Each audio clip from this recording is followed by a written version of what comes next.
अस्सलाम वालेकुम। इय्याक नअबुदु व इय्याक नस्तईन।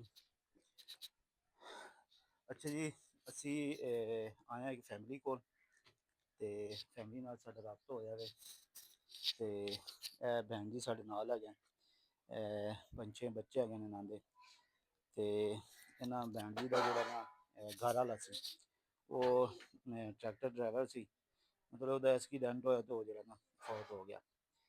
ਤੇ ਇਸ ਟਾਈਮ ਇਹਨਾਂ ਦੇ ਜਿਹੜੇ ਬੱਚੇ ਹਨ ਨਾ ਪੰਜ ਛੇ ਬੱਚੇ ਹੈਗੇ ਨੇ ਤੇ ਦੋ ਤਿੰਨ ਬੱਚੀਆਂ ਹੈਗੀਆਂ ਨੇ ਉਹ ਮਤਲਬ ਬੱਚੀਆਂ ਜਵਾਨ ਹੈਗੀਆਂ ਨੇ ਉਹ ਕੈਮਰੇ 'ਚ ਨਹੀਂ ਆ ਰਹੀਆਂ ਤੇ ਬਾਕੀ ਆ ਛੋਟੇ ਛੋਟੇ ਬੱਚੇ ਹੈਗੇ ਤੇ ਅਸੀਂ ਇਹਨਾਂ ਫੈਮਿਲੀ ਨਾਲ ਸਾਡੇ ਨਾਲ ਇਹਨਾਂ ਰਾਬਤਾ ਕੀਤਾ ਵੇ। ਇਹਨਾਂ ਦਾ ਰੋਜ਼ਗਾਰ ਕੋਈ ਨਹੀਂ ਹੈਗਾ, ਮਤਲਬ ਘਰ ਦਾ ਮਰਦ ਕਮਾਉਣ ਵਾਲਾ ਕੋਈ ਨਹੀਂ ਹੈਗਾ।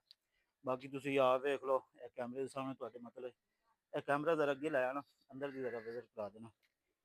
ਮਤਲਬ ਇਹ ਛੋਟਾ ਜਿਹਾ ਕਮਰਾ ਹੈਗਾ ਤੇ ਇਹਦੇ ਵਿੱਚ ਮਤਲਬ ਇਹ ਸਾਰੇ ਪੂਰੀ ਫੈਮਿਲੀ ਜਿਹੜੀ ਨਾ ਗੁਜ਼ਾਰਾ ਕਰ ਰਹੀ। ਉਸ ਤੋਂ ਬਾਅਦ ਹੋਰ ਇਸ ਦਾ ਮਤਲਬ ਇਹ ਘਰ ਦੇ ਵਿੱਚ ਜਿਹੜਾ ਹੋਰ ਮਤਲਬ ਕੋਈ ਨਹੀਂ ਹੈਗਾ ਰੋਜ਼ਗਾਰ। ਮਤਲਬ ਇਹਨਾਂ ਦਾ ਰੋਜ਼ਗਾਰ ਇੰਦਾ ਹੈਗਾ ਕਿ ਮਤਲਬ ਆਸ-ਪਾਸ ਲੋਕ ਵਾਲੇ ਜਿਹੜੇ ਨਾ ਕਿਸੇ ਨੇ ਪੈਸੇ ਦੇ ਦਿੱਤੇ, ਕਿਸੇ ਨੇ ਆਟਾ ਦੇ ਦਿੱਤਾ, ਇਸ ਤਰ੍ਹਾਂ ਗੁਜ਼ਾਰਾ ਹੋ ਰਿਹਾ। ਤੇ ਵੀਡੀਓ ਬਣਾਉਣ ਦਾ ਮਕਸਦ ਇਹ ਹੈਗਾ ਕਿ ਇਹਨਾਂ ਫੈਮਿਲੀ ਵਾਲੀ ਦੀ ਮਦਦ ਕਰੋ। ਇਹਨਾਂ ਦੇ ਥੱਲੇ ਅਸੀਂ ਨੰਬਰ ਦੇ ਦਿਆਂਗੇ, ਠੀਕ ਹੋ ਗਿਆ। ਤੇ ਜ਼ਰੂਰ ਇਹਨਾਂ ਦੀ ਮਦਦ ਕਰੋ। ਅਗਰ ਕੋਈ ਜਾਇਜ਼ ਕੈਸ਼ ਕਰਾਉਣਾ ਚਾਹਵੇ ਜਾਇਜ਼ ਕੈਸ਼ ਕਰਾ ਦੇ। ਅਗਰ ਕੋਈ ਬੰਦਾ ਰਾਸ਼ਨ ਲੈ ਕੇ ਦੇਣਾ ਚਾਹਵੇ ਇਹਨਾਂ ਦਾ ਅਸੀਂ ਨੰਬਰ ਦੇਵਾਂਗੇ, ਬੇਸ਼ੱਕ ਇਹਨਾਂ ਨੂੰ ਰਾਸ਼ਨ ਲੈ ਕੇ ਦੇ ਦੇਣਾ, ਠੀਕ ਹੈ। ਤੇ ਬਾਕੀ ਇਹਦੀ ਮਦਦ ਜ਼ਰੂਰ ਕਰਨਾ ਤੇ ਅਸੀਂ ਵੀ ਆਏ ਹਾਂ ਇੰਸ਼ਾਅੱਲਾ ਅਸੀਂ ਇਹਨਾਂ ਦੀ ਮਦਦ ਕਰਾਂਗੇ ਜਿਤਨੇ ਅਸੀਂ ਸਾਡੇ ਕੋਲ ਮਤਲਬ ਕਿ ਸਾਡੀ ਹਿੰਮਤ ਹੈਗੀ ਇੰਸ਼ਾਅੱਲਾ ਜ਼ਰੂਰ ਕਰਾਂਗੇ।